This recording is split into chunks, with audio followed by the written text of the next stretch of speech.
Bonjour tout le monde, ça faisait très longtemps qu'on ne s'était pas fait une petite vidéo tous ensemble. Donc je suis sur la page de Madame Thérapie qui va nous demander si on a compris ou si on n'a toujours pas compris. Alors moi je suis curieux de comprendre les choses, je suis quelqu'un qui adore apprendre. Et donc je vais regarder de quoi elle parle. À gauche on voit ici donc qu'elle donne un tweet de un certain Louis Capet qui dit doxycycline en 2 jours soigne la variole du singe, vérifiée en Afrique depuis des années, interdite en France par décret paru mercredi, dernier vaccin obligatoire pour soignants et cas contacts. Bourguignon assure que la France a des stocks de réserve pour une maladie inconnue. Donc moi quand j'ai vu ça, première chose qui m'a étonné, un antibiotique efficace contre un virus, c'est étonnant.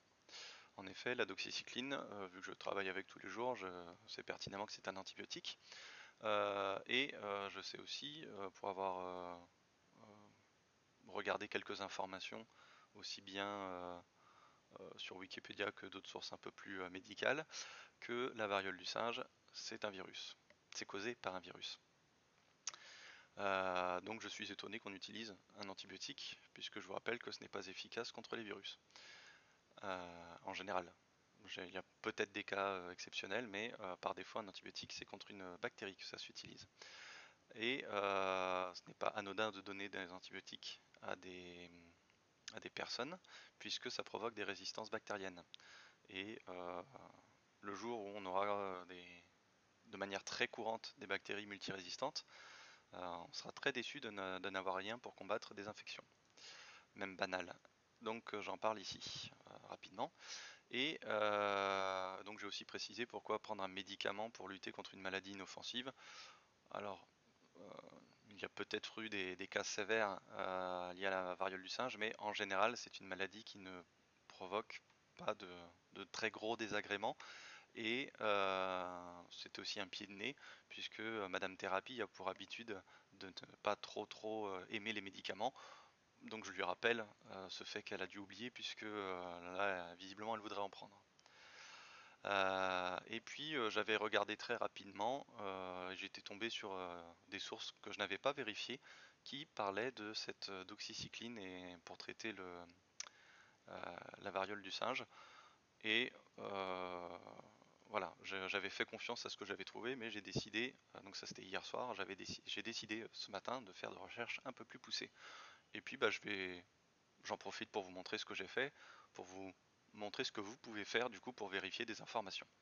Donc vous pouvez aller sur Google Scholar, donc on voit ça en haut à gauche. Google Scholar, c'est un moteur de recherche de Google qui, quand vous tapez donc des mots-clés, vous sort des études en lien avec vos mots-clés. Donc j'ai tapé forcément le nom de l'antibiotique et le nom de la maladie.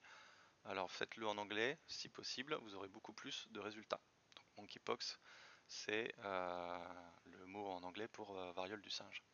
On tombe donc sur plusieurs études que j'ai ouvertes, c'est pour ça que c'est en violet. Je vais vous montrer du coup les premiers résultats. Vous allez voir à quel point, comme disait Monsieur Capet, c'est très utilisé en Afrique et que c'est vérifié l'efficacité. Alors la première étude donc, c'est ce qu'on voyait ici, un Diagnosis of Imported Monkeypox, Israël 2018. C'est bien ce que j'ai ouvert ici. De toute façon, je vous montre la méthode, vous pouvez la reproduire, vous vérifiez que ce que j'ai fait, c'est juste. Contrairement à Madame Thérapie où bah, visiblement, soit elle n'a pas vérifié et elle est bien crédule, soit elle a vérifié mais elle ne nous montre pas ce qu'elle a fait.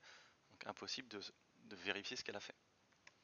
Donc vous tapez CTRL F, une fois que vous êtes, si vous êtes sur Windows, vous tapez CTRL F, une fois que vous êtes sur cette page-là, et vous avez les uniques 2 occurrences du mot doxycycline dans ce document. Alors vous pouvez tout lire si vous voulez, mais là il n'y a pas besoin de tout lire, puisqu'on peut voir que donc, le patient en question, déjà c'est une étude observationnelle sur un patient, hein, ce n'est pas un essai clinique où on teste la molécule sur plein de gens. Donc les conclusions sont forcément à prendre avec des pincettes, dans le sens où ce n'est pas, même s'ils disent que c'est efficace ou s'ils disent que ce n'est pas efficace, dans les deux cas, la conclusion ne sera pas quelque chose de sûr. Il faudrait une vraie grosse étude, un vrai gros essai clinique fait dans les règles de l'art pour avoir une conclusion sûre. Mais regardons quand même ce qui est écrit, nous allons voir à quel point M. Capet avait raison quand il disait que la doxycycline est utilisée depuis des années en Afrique avec de bons résultats. Donc on peut voir que, là c'est une description des lésions de la personne, ainsi que des résultats d'analyse biologique. Et ils disent que donc les médecins suspectaient un escar et il y avait de fortes possibilités que ça soit une rickettsiose. Une rickettsiose, c'est une maladie provoquée par un type de bactéries une famille de bactéries qui sont les Rickettsia, les Rickettsi en français. Donc les médecins se sont mal orientés. En premier lieu, ils pensaient à une maladie bactérienne et non à la variole du singe. Le patient a été hospitalisé, on lui a administré à l'hôpital donc de la doxycycline, son état s'est amélioré et le jour suivant il quitte l'hôpital avec de la doxycycline et on lui demande de rester à la maison sur une sorte de confinement. Enfin, c'est exactement un confinement en fait, hein, pour éviter que la maladie se répande. Donc là, on peut voir les effets peu sympathiques de la variole du singe. Et puis on voit que 2 jours après, il n'a plus de fièvre. Et voilà, on voit la suite de l'évolution qui n'est pas entièrement, il n'est pas revenu entièrement à l'état initial, hein, puisqu'on peut voir que ça a progressé vers des macropapules. De macropapules à des vésicules et des pustules. Donc il y a des symptômes qui évoluent. On ne peut pas appeler ça une maladie qui évolue et pas forcément dans le bon sens. Donc on n'appelle pas forcément ça soigner en temps normal. Ce qui fait que les médecins demandent des analyses complémentaires et on voit que c'est négatif pour différentes rickettsis. Du coup, et d'autres maladies qui provoquent des pustules, hein, le Treponema pallidum par exemple, c'est la syphilis. Et donc ça peut provoquer des chancres mous. Enfin, je ne vais pas m'étendre plus en avant là-dessus, mais bref, ils se rendent compte au final que ce n'est pas une rickettsiose, pardon, et que la doxycycline sera peu utile. On peut passer à l'étude d'après. L'étude d'après, donc, qui s'appelle détection de monkeypox chez les humains dans l'hémisphère ouest. Alors, vous faites toujours CTRL F, doxycycline, et il y a 2 occurrences seulement de la doxycycline. Alors, la première, c'est ici. Et donc, ils disent qu'ils ont traité les animaux à la doxycycline, mais parce qu'ils avaient des lésions, etc. Donc, c'est le même genre de choses en fait. Il n'y a pas de. Je vous laisserai lire en plus en détail, mais il n'y a pas de médicaments donnés en connaissance de cause. En fait, c'est une sorte d'erreur de diagnostic qui a entraîné ça. Et la même chose donc pour les hommes. On passe au truc d'après, qui est donc l'utilisation d'oxycycline dans différents cas. Et donc dans le document, il parle de la monkeypox et de la doxycycline. On voit que les 3 occurrences dans le document sur la doxycycline, c'est dans le chapitre typhus. Donc aucun rapport avec le monkeypox. L'étude d'après, donc c'est les infections émergentes chez les femmes enceintes. Peut-être pas chez les femmes enceintes. Ça me paraît bizarre. En tout cas, le virus du Nil, la monkeypox, etc. Vous tapez doxycycline et vous voyez que les 4 occurrences sont par rapport à l'anthrax. Vous voyez que c'est chapitré. Ici vous avez smallpox, les autres agents, etc. La page d'après, doxycycline, il y a 3 occurrences. Ici donc ils nous en parlent pour soigner l'anthrax, la peste et la tularemie. Bon, les occurrences d'après sont dans le chapitre anthrax.